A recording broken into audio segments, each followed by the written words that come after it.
So after the first night when he really wasn't eating, the next morning we woke up thinking that maybe he would eat more, that he was ready to eat, and he didn't eat at all. So we got really worried, so we rushed into BARCS just so they could check him out, make sure everything was good.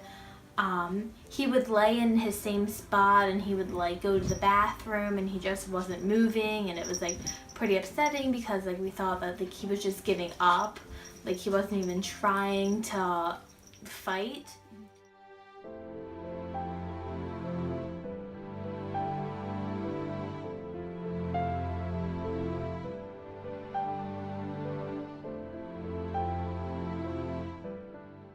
When I first started here at BARCS, prior to it actually being BARCS, the euthanasia rate was 98%.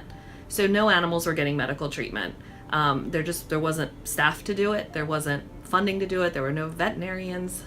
So every animal that came in pretty much was euthanized if it had anything medically wrong with it, even if it was something extremely minor. Because even friendly and healthy animals were being euthanized at that time. And as we grew over time, more and more animals were being saved, and we started to be able to provide medical care to the animals. And that medical care started off very basic. It was just giving antibiotics if they had a cold or upper respiratory infection, things like that you see all the time in animals in any kind of shelter environment or boarding facility. And then as the years went on, we started to be able to treat more serious things. So broken legs, eye removals, embedded collars, things like that. And now where we are, where our live release rate is hopefully this year going to reach over 85%. And that's because of funding toward medical costs. And so now we're able to save animals that need a little bit more medical care than we've ever been able to provide them before. So on the third day of having him, I came home from school and I opened up the cage to let him walk around a little bit, get his legs working, and he started to run around my room and he would jump up on me, and like he was just really excited. And it was the first time that we had saw him like really have a personality and really be out there, and ever since that moment he hasn't stopped. He's just so full of energy and so full of life.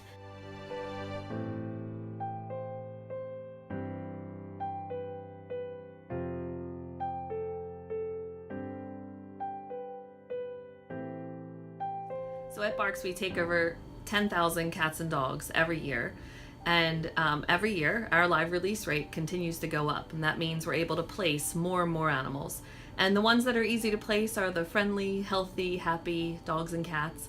But what we found is the more we were able to place those animals faster over the years, we were able to hold on to some other animals that in the past we weren't able to save. And those animals need medical care. And with medical care, there comes cost. So we've had to create a fund, and a couple years ago we created the Medical Care Fund to specifically treat these animals that before we couldn't save.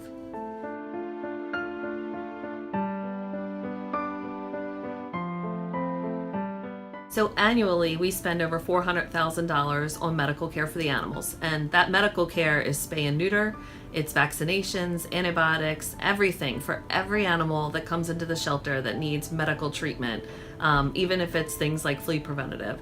So we spent about $400,000, and we're hoping on Giving Tuesday for one day that we can make 10% of that.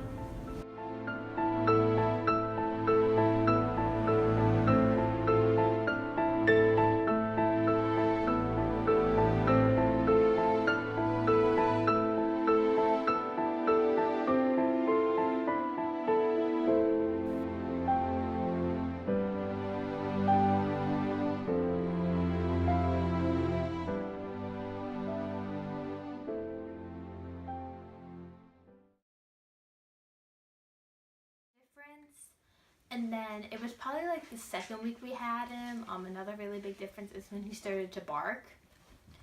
He had never barked for us before, and it just, once he started, again, he never stopped.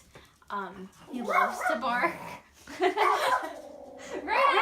cute. He's got a lot to say. You got a lot to say? You want to be on camera? With a lot to say? That'll be the blooper at the end. When Maddie says you like to bark and then you start barking. Yeah. Oh, I did our tough stuff. Oh, tough stuff.